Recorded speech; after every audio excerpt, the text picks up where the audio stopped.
Die tweede voorbeeld van hoe die Here met 'n mens werk oor die pad vorentoe, vind ons in Handelinge 10 verse 19 en 20, waar Petrus 'n besondere ontmoeting gehad het, 'n openbaring, 'n visioen van diere wat hy maar kan slag en eet, wat eintlik nie in sy Joodse godsdiens aanvaarbaar sou wees nie.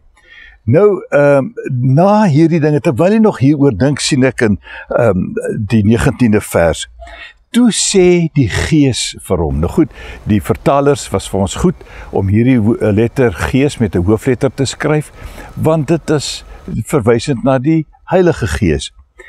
Hy sê, die Gees sê vir hom, daar is 3 mans wat jou soek. Kom, gaan onder toe, moenie aarzel om saam met hulle te gaan nie, want ek het hulle gestuur. Baie duidelik 'n plan van die Here. Deur die Gees word Petrus 'n opdrag gegee om teen sy normale doen van dinge hierdie manne te volg. En nou ja, as jy die res van hierdie hoofstuk gaan lees, kom jy agter 'n wonderbaarlike ding het gebeur. Dit was deel van God se plan om mense nader aan hom te bring en eintlik die evangelie aan die nie-Jode te bring. Die heidene, die mense wat eintlik nie aanvanklik die doel was wat die disippels gedink het hulle gaan doen nie, maar om na die heidene ook te gaan.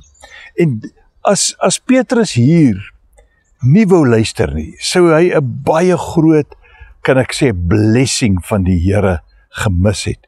Maar meer as dit, mense sou skade gely het. Mense wat hier het bevoordeel moes word, sou skade ly.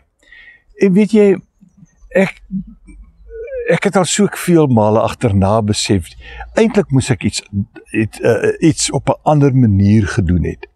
Dan was dit dank vir my en vir die mense wat betrokke was, beter. En ek was definitief deur die Gees van die Here aangespreek, voor ek dit gedoen het en nadat ek dit nie gedoen het nie. So kom ons wees maar getrou aan die stem van die Here. Wanneer die Gees met ons praat, kom ons doen wat hy sê. En ek glo met my hele hart, dit gaan ons net bevoordeel. En natuurlik, die mense na wie ons moet omsien. Kom ons loop mooi.